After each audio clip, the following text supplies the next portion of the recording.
dia, graça e paz, meus irmãos. Que Deus abençoe a todos. Amém. Estaremos dando prosseguimento na leitura e exposição do livro de Jó, no capítulo 41, e finalizando no capítulo 42, de acordo com o cronograma de leitura. No capítulo 41 de Jó, irmãos, vimos que a descrição do Leviatã convence ainda mais a Jó de sua própria fraqueza e onipotência de Deus. Discute-se se o Leviatã era uma baleia ou um crocodilo, mas após mostrar a Jó quão incapaz ele era de enfrentar este animal, o Senhor manifesta o seu poder nessa poderosa criatura. Se tal linguagem descreve a terrível força do Leviatã, com que palavras se poderia expressar o poder da ira de Deus? Sob uma humilhante sensação de nossa própria natureza, veremos a majestade divina. Tomemos e ocupemos o lugar designado. Deixemos a nossa própria sabedoria e demos toda a glória ao nosso Deus e Salvador. Ao recordar-nos de onde vem toda boa dádiva e para que finalidade nos foi dada, andemos humildemente com o Senhor. Em Jó, irmãos, capítulo 41, vemos que o Senhor Deus apresenta a Jó um animal que ele chamou de Leviatã, mas que em nossos dias pode ser considerado como um crocodilo grande, e perguntou: quem pode resisti-lo? Se Jó não conseguiria confrontar ao Leviatã, irmãos, quanto mais aquele que o criou. Essa mesma impressão deve ser a nossa. Se não conseguimos lidar com muitas das coisas que o nosso Deus fez, quanto mais com o próprio Deus. É interessante notar, irmãos, que por mais perverso que seja o diabo, ele não ousou ir além da determinação do Senhor e não tirou a vida de Jó. Isso nos mostra claramente que ninguém pode resistir ao Senhor, o nosso Deus. Suas determinações e poder são irrevogáveis. Nem mesmo o mais sábio ou poderoso dos seres humanos está livre de seu domínio. A grande mensagem deste capítulo 41, irmãos, é sobre a grandiosidade do poder de Deus. Se, como seres humanos, somos incapazes de naturalmente lidar com alguns seres criados, quanto mais com o nosso Criador, o nosso Deus. Amém?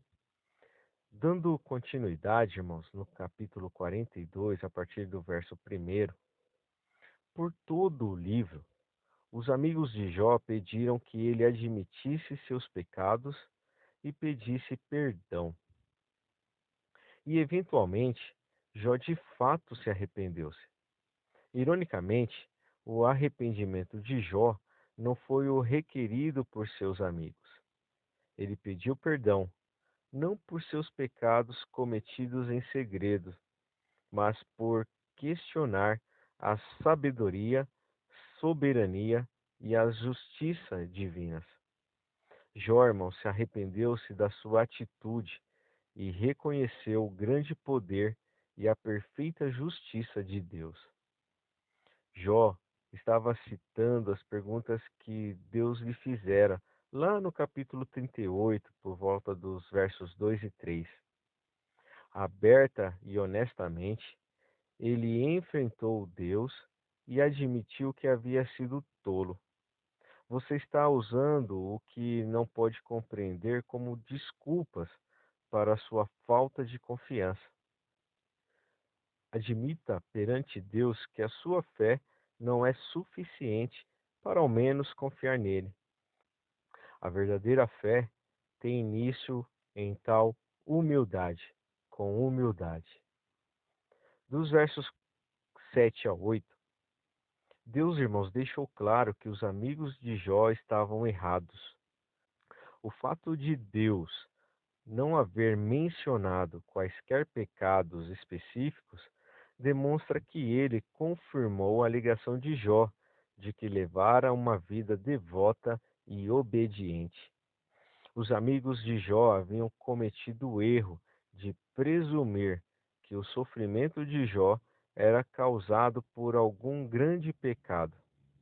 Estavam julgando Jó sem saber o que Deus estava falando e fazendo. Devemos, irmãos, ser cuidadosos em fazer julgamentos sobre alguém, pois Deus pode estar trabalhando de alguma forma desconhecida para nós. Dos versos 8 a 10, após receber muitas críticas, Jó ainda conseguiu orar pelos três amigos. É difícil, irmãos, perdoar alguém que nos tenha acusado de alguma coisa, mas Jó o fez. Sigamos o exemplo de Jó, a quem Deus chamou de homem bom, e ore pelos que cometeram erros a seu respeito, como fizeram com Jó. Nos versos 10 e 11, será que a mensagem do livro de Jó teria mudado caso Deus não houvesse restaurado, bem como as suas bênçãos antigas? Não, irmãos. Deus ainda é soberano. Jesus, irmãos, garantiu que qualquer um que desistir de algo pelo reino de Deus será recompensado, assim como vemos em Lucas, capítulo 18, versos 29. Nossa restauração, irmãos, pode ou não ser igual a de Jó, que foi tanto material quanto espiritual. Nossa completa restauração pode não ser dada nesta vida, mas ela ocorrerá. Deus nos ama e Ele é justo. Ele não apenas, irmãos, restaurará o que perdemos injustamente, mas ainda nos dará mais do que podemos imaginar. Enquanto vivemos com Ele eternamente, agarre-se à sua fé ao enfrentar desafios, e você também, irmão, será recompensado por Deus, se não agora, mas na vida eterna. Dos versos 17 do capítulo 42, a indagação principal no livro de Jó é oportuna, porque os crentes passam por provas e sofrimentos, e através de um longo debate, os supostamente sábios amigos de Jó não puderam responder às suas perguntas. Eles, irmãos, presumiram que os problemas ocorrem apenas porque as pessoas pecam. Hoje, muitos cometem o mesmo erro ao afirmar que a doença ou a falta de bênçãos materiais é sinal de pecado não confessado ou falta de fé. E no capítulo 42 de Jó, irmãos, nós vemos uma das declarações mais belas da Bíblia. Jó reconhece a soberania de Deus e, em suas palavras, declara o quanto errou ao falar sobre coisas que não entendia e sobre os diversos questionamentos que fez das decisões e os motivos de Deus. Por isso ele diz: menosprezo a mim mesmo e me arrependo no pó e na cinza, como vimos lá no verso 6. Além disso, irmãos, ele reconhece que conhecia a Deus apenas de ouvir falar dele, mas agora o conhecimento que ele tem do Senhor foi extraordinariamente ampliado. A tribulação, irmãos, não havia passado, mas a percepção de Jó sobre quem Deus era e como ele age foram radicalmente transformadas. A indignação do Senhor contra os amigos de Jó, após as palavras de arrependimento e louvor a Deus, o Senhor falou com Elifaz, o mais velho dos três amigos, dizendo que ele estava indignado contra eles porque não tinham falado sobre ele da maneira correta, como havia feito Jó. Ele ordenou que trouxessem animais e oferecessem sacrifícios, pois somente diante da intercessão de Jó eles o perdoaria. Que reviravolta, não é mesmo, irmãos? Mas para seus amigos, irmãos, Jó era o maior pecador. Agora, eles, os justos, só seriam perdoados mediante a oração dele. De fato, o Senhor conhece os corações e as motivações de seus servos, e para ele, Jó era inocente de todas as suas acusações de seus amigos. O Senhor, irmãos, estava com Jó. Enquanto Jó estava orando benignamente por seus amigos, o Senhor, irmãos, mudou sua situação. Deu fim à prova, ele deu o dobro de tudo que ele possuía antes da tribulação. Além disso, as pessoas que o serviam e admiravam se achegaram a ele novamente. O Senhor lhe restituiu a família e ele teve irmãos, ele teve 3 filhas e 7 filhos, sendo as suas filhas as mais lindas do Oriente. Depois da prova, irmãos, Jó viveu ainda 140 anos.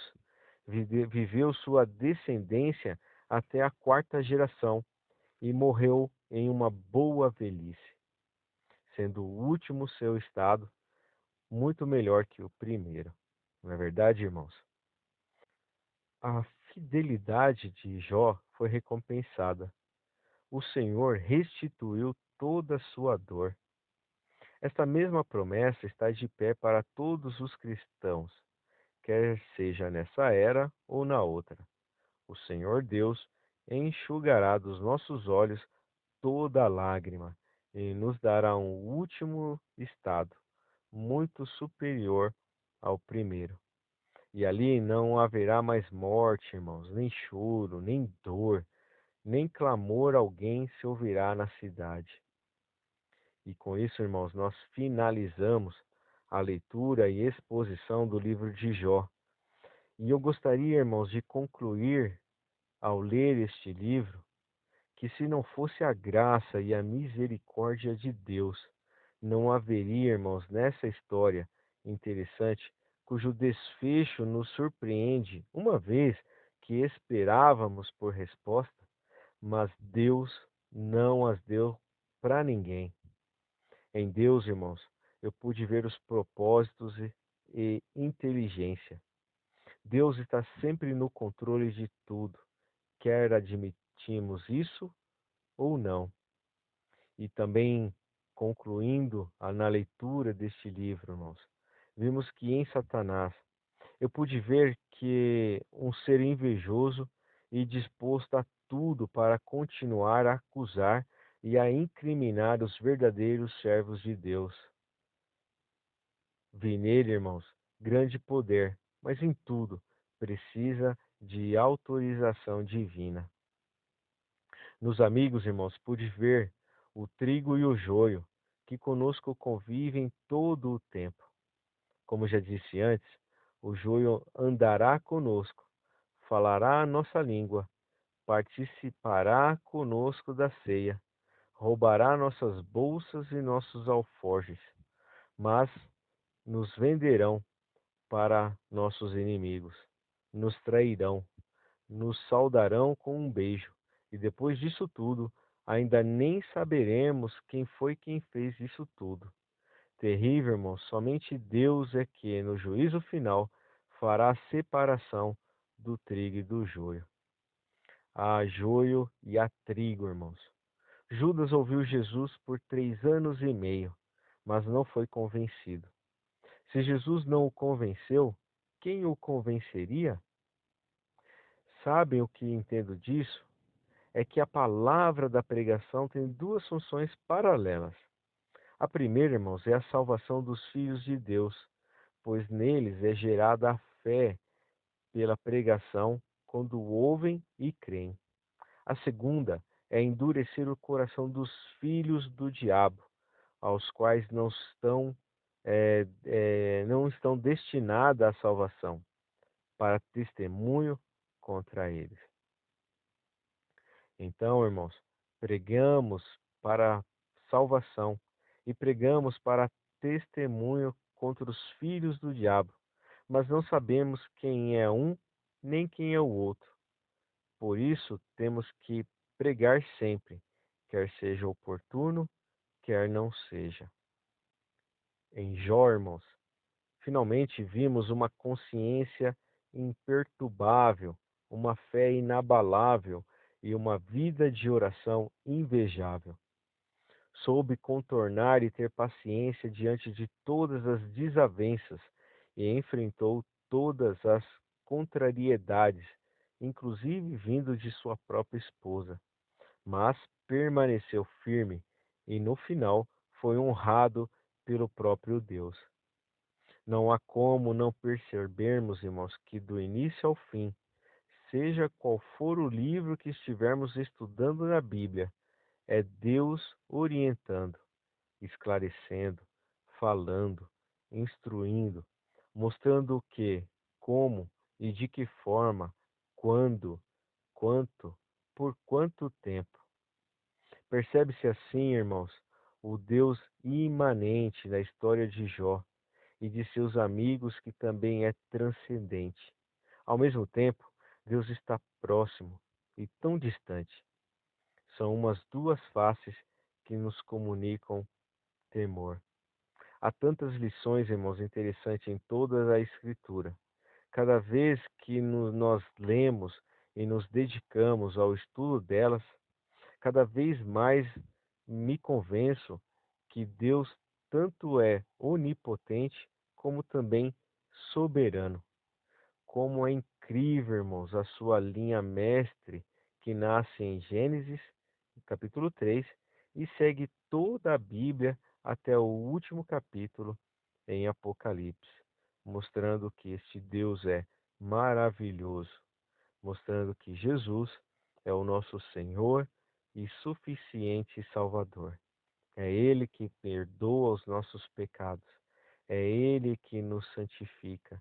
É Ele que nos dá graça. É Ele que nos conduz pelos caminhos corretos. É nele, irmãos, que nos arraigamos nos momentos difíceis e nas circunstâncias não tão boas, mas que possamos, irmãos, nos momentos mais difíceis da nossa vida, nos lembrarmos de tudo que passou Jó e que possamos olhar para o alto, da onde vem o nosso socorro.